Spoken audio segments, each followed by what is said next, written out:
là. Les lunettes, tu ne peux pas bien quand même. Ça, c'est l'âge. On a le même problème. Ah, le Jackson, on a bien, c'est marqué. Alors, on va présenter cette voiture avec un petit peu de silence, s'il vous plaît. Et donc, la Mi6, je pense que tous ceux qui sont là connaissent la Citroën AB6. Qui c'est qui ne connaissait pas? Levez la main, ceux qui ne connaissent pas la Citroën AB6. Ben, elle fait partie du patrimoine rennais, cette voiture. Pourquoi elle fait partie du patrimoine rennais? Qui c'est qui est? Elle est faite à Rennes, et où ça, à Rennes? À la Jeannet, on dit à Jeannet, hein, c'est ça l'époque. Rappelez-vous, moi c'est mon époque, je suis né en 1960. Eh oui. Et donc, en 60, on a construit une usine, une grande usine, qui existe toujours, hein, c'était l'usine Citroën. On a construit cette grande usine à la Jeannet, à Chartres, ça fait partie de Chartres. Et on a construit la première voiture qu'on a sortie de cette usine. C'était quoi? La Mi6. Ah, mais vous allez revenir, hein, monsieur. Ah, vous ne savez pas, monsieur. Ah, bah non, merci, il faut dire. En plus, qu'est-ce que c'est chez moi? Alors, moi, ça n'est pas à Rennes. Comment? Non, pas du tout. Ah, Paris. D'accord, les premiers modèles. Alors ça, je ne savais pas. Les premières AB6 ont été faites par Panhard. Vous savez que Panhard a été racheté par Citroën au début des années 60, des 50. Et je sais qu'il y avait certaines Citroën qui étaient ciblées Panhard. Donc, voilà, il faudra que je vérifie ça. Donc les toutes premières AB6, c'était Panhard. Mais bon, il n'en reste pas moins que cette voiture a été la première voiture construite à Rennes, la Mi6. Et je ne sais pas si vous avez de la famille qui a travaillé à l'époque, dans les années 60, à cette usine de Rennes. Est-ce qu'il y en a qui ont eu la famille à avoir travaillé à la Jeannet dans ces années-là? Personne? Voilà. Alors on va rappeler qu'est-ce qui se passait à l'époque. Et bien quand en 61, les premières voitures sont sorties de cette usine, donc la Mi6, regardez la Harley là-bas, la planète Harley. On appelle ce motard, hein, qui est prévu pour la présentation, qui se met en place le motard, voilà. Et les autres voitures, il est là. Et les autres voitures également, je crois qu'il y en a d'autres. Hein. J'ai vu ça en tête. Qui, je disais, la Mi6, ça fait partie du patrimoine rennais. Et donc, rappelez-vous, quand l'usine a ouvert, ils ont été chercher les ouvriers. Et les ouvrières, ils ont été les chercher où? À la campagne. Dans les campagnes. Dans les campagnes. En campagne. Avec des cars. Eh oui, en campagne. Ah, c'est bien, c'est bien, ouais, ça. tout le monde s'en rappelle. Les cousins de ma femme, pas ma Eh bien, femme. on a été chercher les ouvriers et les ouvrières c'est vrai. dans un C'est vrai, rayon de 100 km Eh oui. autour de Rennes. C'est vrai. On allait les chercher en cars. Vous vous rappelez des cars chaussons? Oui. Les fameux cars chaussons qu'on voyait dans les campagnes à les chercher. Et les premiers à travailler dans cette usine, souvent c'était des femmes d'agriculteurs. Parce que les femmes d'agriculteurs, et beaucoup à l'époque de petits agriculteurs, qui avaient du mal à joindre les bouts. Et bien, le mari disait, bah écoute, il y a une nouvelle usine, toi tu vas aller travailler à l'usine, avec les sabots. Souvent, on a vu des femmes arriver avec les sabots. Avec les sabots, et ça permettait d'avoir un petit revenu complémentaire par rapport au mari agriculteur. Et ça, c'est véridique. Hein. Les premiers ouvriers et ouvrières qui étaient souvent agricoles, c'est nos grands-mères et qui travaillaient là-bas à la Jeannet. Ça, il faut le rappeler. Et donc, cette voiture a été la première sortie des chaînes. D'abord en Berlin, également en Brest, un très peu de temps après. Alors, la tienne est... Les voitures qui présentaient un petit Vespa. Elle est belle avec son tour ouvrant en plus. Donc une des dernières. Elle a tout ouvrant. Parce que le modèle AB8 est arrivé en 68. Pas dans le micro, on va pas 69, je crois, les dernières. Première était de Voilà. cette couleur-là. Donc on est dans les derniers modèles déjà. Je me rappelle que les derniers modèles avaient des feux carrés déjà à l'arrière. La mienne a les feux carrés. Les feux carrés. Les toutes première avec des petits feux ronds, deux petits ronds, voilà. Et les tout derniers modèles, c'est les feux en fait qu'on retrouvera par la suite sur les deux chevaux également. Ouais. Alors la tienne, elle est de 68, c'est une très bonne année, 68. Elle est de quel mois? Je sais plus. Je sais plus. Je vais te tenir le micro, ça sera mieux. Hein? Ouais, non, je sais plus. Alors, moi, c'était de 68. Par contre, elle a une particularité, la tienne. Qu'est-ce qu'elle a comme particularité, cette voiture? Le toit ouvrant. Le toit ouvrant, voilà, oui. Alors, c'est un toit semi-ouvrant, on va dire. Voilà. C'était un accessoire à l'époque. Donc, c'est d'origine. Alors, moi, j'en ai vu des amis 600. Je n'ai jamais vu de toit ouvrant sur mon fils. C'est la première fois. Dans ma vie, j'en ai vu des voitures. Et quand je t'ai vu arriver tout à l'heure, j'ai dit, alors là, celle-là, elle va y passer, c'est obligatoire. Déjà, l'état de ta voiture. Et en plus, ce toit ouvrant, qui est semi-ouvrant, juste pour le conducteur et le passager. Voilà. Ah, c'est vrai que de ce là, ça bien. Alors, c'est un toit en toile, hein, Oui, en toile. assez simple de conception, avec une petite armature, bien sûr. Voilà, ouais. Voilà. Et qu'on peut soulever par beau temps, comme aujourd'hui. Voilà. Tout à fait. Bon, bah, avec une meilleure température. Oui, mais bon, on ne choisit pas toujours. Ben voilà. C'est bien étanche, tout, il n'y a pas de problème. Ouais, vous avez demandé, est-ce que c'est bien étanche? Ouais, j'ai pas d'infiltration. Mais pas grande vitesse, pardon, je dis pas grande vitesse. Bon, après, c'est vrai que c'est. Grande vitesse, on a mis 6. C'est vrai que c'est des voitures qu'on évite de sortir quand même un petit peu. Alors, la tienne, raconte-moi, parce qu'elle est dans un état incroyable aussi. On l'a tiré pas, je crois. Moi, je l'ai acheté dans cet état. Et combien de temps que tu l'as? Non, ça doit faire un peu plus de 10 ans. 10 ans quand même. Ouais. Dans cet état-là. Ouais. Bon, elle a été repeinte, mais elle est belle. Ouais. Elle est très très belle. Ouais. Alors, à conduire, c'est une grosse de chevaux un peu. Ouais, bon, ça se conduit comme une de chevaux. On tombe dans les virages, machin. Tu te demandes La côté- suspension est incroyable. Ah bah là, ouais. C'est une super de chevaux. Exactement. Je vous rappelle, quand la Mi 6 est sortie, Citroën avait quoi à son catalogue? Je parle en 61. Il y avait quoi au catalogue de Citroën avant la Mi 6?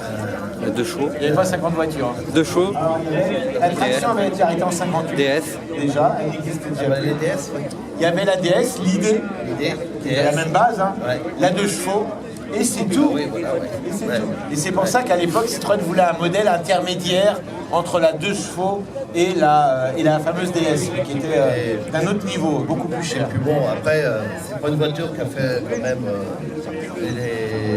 Qui a eu vraiment de succès. Ouais. Donc, du coup, ils ont sorti en break pour récupérer. Alors, un petit peu, pourquoi cette voiture n'a pas eu de succès, mesdames et messieurs? Il y avait un côté qui ne plaisait pas franchement au grand public. C'était quoi? La lunette. La lunette La lunette arrière. Ouais. Et pourquoi ça ne plaisait pas au public? On va demander. On va demander, on va faire le tour. On va faire le tour. Monsieur, pourquoi ça ne plaisait pas au public?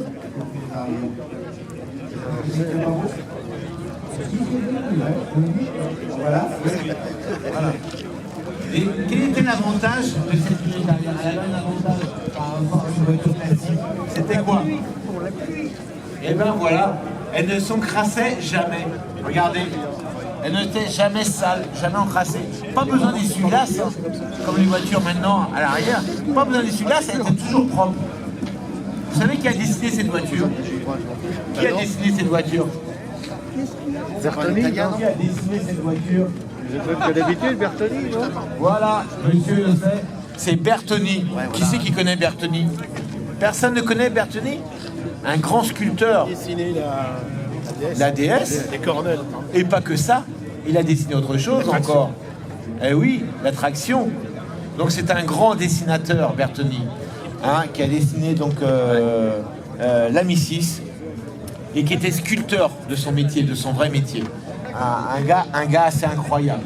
Très très belle voiture. Alors c'est vrai, on aime ou on n'aime pas, mais cette Mi 6 elle a la particularité d'être assez atypique. Moi j'adore. J'adore ce type de carrière en glacé. D'ailleurs, après la Mi 8, elle n'était pas si belle. Ouais, non, mais même la Mi 6 break, moi j'aime pas trop les breaks alors que celle-ci, parce que ça, elle est rare, quoi. Et donc, c'est ça qui me plaît. Ce qui permet aussi avec la lunette arrière, très très en arrière, d'avoir un coffre très long, un accès au coffre très très long. Tout à fait, mais c'est vrai qu'il y a un gros coffre quand même pour une voiture comme ça. Alors tiens, on va regarder le coffre si on peut. J'aime bien les coffres, moi. ça permet de voir la durabilité des voitures à l'époque. Je rappelle que quand la voiture est sortie, on est en 61, même si celle-ci est de 68. On a un coffre qui est assez grand. Et la regardez. banquette se rabat. Ah oui, regardez, il y a une petite attache au fond qui permet de rabattre la banquette. Et là, on gagne de la place là. Ouais. On peut mettre des planches. Bah voilà. Les agriculteurs aimaient bien ces voitures. Ouais, Hein. ouais bah, je pense qu'ils préféraient les breaks quand même, mais bon. C'est vrai qu'à l'époque, je crois qu'on chez Citroën, c'est rare, hein, ils ont vendu plus de breaks que de berlines Ah bah ouais, à ouais. cause de cette lunette arrière Ouais, inversée. ouais. C'était une des plus vendues, je crois d'ailleurs, la Mi 6 break ou la Mi 8. Hein. Oui, Ouais, oui, il me semble. Ouais. c'est vrai. Qui est assez rare chez les constructeurs. Hein. Ouais. Le break reste toujours un modèle moins vendu que la berline. Voilà donc un grand coffre, regardez. Un habitacle. Je me permets d'ouvrir. Regardez. C'est marrant, on voit des portes très épaisses, alors que les glaces descendent même pas dedans. Tout à fait. Ce qu'on appelle des glaces coulissantes. Ouais. Et je sais que les premiers modèles, d'ailleurs, n'avaient même pas de glace à l'arrière coulissante, je crois. Elles étaient fixes. Ah si ouais. Je m'en rappelle bien. Là, je sais pas, là, je peux pas vous dire. Avec le temps, ils sont modernisés. Elle est très très belle, franchement très très belle. Alors la position de conduite, c'est un peu comme une 2 chevaux. Le volant très, très vertical. Ouais. Hein. C'est peut-être plus confortable quand même. C'est vrai? Ouais. Je pense aussi. Ouais. On va demander à des amateurs. Je me permets, je ne vais pas demander. Regardez. Oh là là. Ouf. Eh ben ouais. Eh ben dis donc, ça balance dans les virages. Hein. Oh là là. Allez mémé, on va aller faire un tour à la campagne. Par ce beau temps. On va même pousser jusqu'à Saint-Malo. Il fait beau, pourquoi pas. La voiture est fiable. On n'aura pas de soucis sur la route. On va prendre un national. Oh, puis non, tiens, on va prendre des départementales, ça sera Voilà. plus sympa. Ouais. Et puis on arrivera, quand on arrivera, hein, on fera un coup aux gens dans les campagnes. Voilà, c'est l'esprit de l'époque. Voilà, un petit clin d'œil à cette époque. Ici, on a quoi là? Ah, L'aération. l'aération ici. Ça, c'est assez original. La petite aération. Pour le chauffage. Pour le chauffage. Alors on a un bloc compteur avec tout devant. Regardez. Un interrupteur d'essuie-glace. Ici c'est effacé, je ne sais pas ce que c'est. Hein? Bon, et là, c'est. Des clignotants peut-être, non? Oh, je sais même plus. Ouais, je sais même plus. C'est pas grave. C'était des feux de position, droite Peut-être. gauche. Ah, peut-être c'est ça. Les feux de droite, position gauche, à l'époque, il y avait oui. des positions quand on se garait. Oui. Voilà. On a la batterie et l'essence. C'est vrai. Pas de température d'eau, comment ça se fait? Oh. Il n'y a pas d'eau. Ah, bah oui, tout à fait. Il s'est fait avoir. Bah oui, puisque c'est air. Ah bah non, c'est un moteur en refroidissement À air, pas de bah, bien température sûr. d'eau. Ah oui, vous trouvez Bah, le frein à main, petit parapluie, les petits rangements à droite à gauche. Et si on avait des sous, on pouvait mettre un autoradio ouais, je pense que. On est assis, on est enfoncé là. Ouais. Oh, c'est moelleux. On s'enfonce dans la voiture. Non, ça c'est génial, ce petit toit au vent là. Franchement, c'est super génial. Le moteur, si on peut le voir, le petit bicylindre. Si, mais c'est pas. Moi j'ai un micro, je parle bien. Ici, il parle bien mon micro.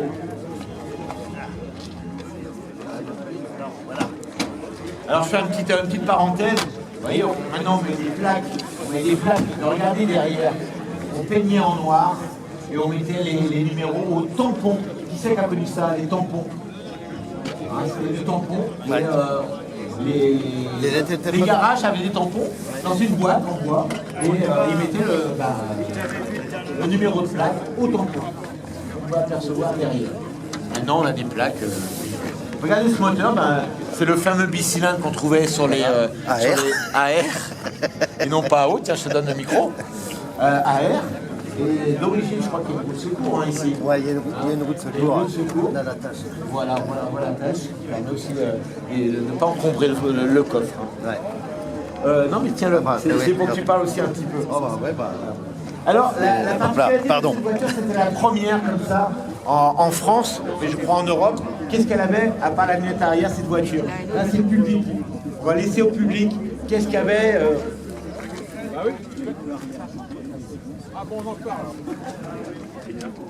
Alors, qu'est-ce qu'elle avait comme particularité? C'était la première fois qu'on voyait ça sur une voiture française. ou même européenne. Un alternateur. Non, c'est quelque chose de esthétique, enfin, de physique, extérieur. Voilà, monsieur.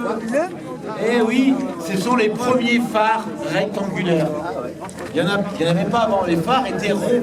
Et c'était les premiers phares en 61, des phares rectangulaires. Et beaucoup de gens, enfin beaucoup de constructeurs ont suivi après. Hein. On se rappelle de la Renault 10, deuxième version, la Renault 16. Voilà. Mais au départ, C'est vrai que les phares ressemblent à les la phares, Renault 7. voilà, ça a été la première voiture et c'était fait, je me rappelle plus si c'était Marshall ou un autre, Cibier. C'était Cibier. Et donc Cibier a été le premier à sortir des phares autrement que ronds. Voilà. Hein, 204, mais plus tard. 65 pour la 204, il me le rappelait. Hein, parce que c'était un côté esthétique, c'était des phares allongés. Et donc la Mi6, c'était la première avec des phares, on va dire, allongés, rectangulaires. Voilà, ça c'était le petit clin d'œil. Et là, on pouvait mettre quoi ici? Alors, en principe, ça c'est pas touché, c'est relevé. C'est à la verticale. C'est pour passer quoi, ça? La manivelle. La manivelle, parce que bien sûr, quand il faisait froid, c'est du 6 volts. Non, celle-là, elle est en 12. Les premières étaient en 6 volts. Les premières étaient en Et des 6. fois, quand il faisait froid, un peu comme cette nuit, la voiture, on tournait la clé, ça faisait... Donc on prenait quoi? On prenait la manivelle, 2-3 coups, attention pas de péter le poignet, et ça démarrait. Voilà. Une petite chose, Oui, j'en ai il y a des eu gens une. qui parlent ça. Je suis allé en Grèce La Mi6, avec une amie 6 et je suis revenu et en Grèce il faisait trop chaud et j'avais du vaporlock. ah oui. Alors vous savez ce que c'est le Vaporlock? Le C'est quoi? moteur s'arrêtait, il fallait la laisser refroidir et on pouvait repartir, sinon ça marchait pas. Le Vaporlock, c'est en fait l'essence qui a tendance à s'évaporer et qui ne remplit plus son office au niveau du carburateur. C'est ça le Vaporlock. Vous avez connu ça, non? Ouais, j'ai connu ça. J'en ai eu sur l'audition. Alors il n'y a pas d'eau, hein. Par contre il faut remettre de l'huile. Là c'est le remplissage d'huile. Ah, ouais. Ah, bien, voilà. C'est accrocheur. Donc c'est un... C'est le 3 chevaux. Ouais, on appelait la Mi6, c'est vrai, la 3 chevaux. Comme la Renault 4, la 4L, on lui disait tiens, voilà une 3 chevaux. Mais son vrai nom c'est la Mi6, c'est vrai. Non, on a tendance à dire Je roulais encore aujourd'hui. 120, c'est peu que j'ai payé.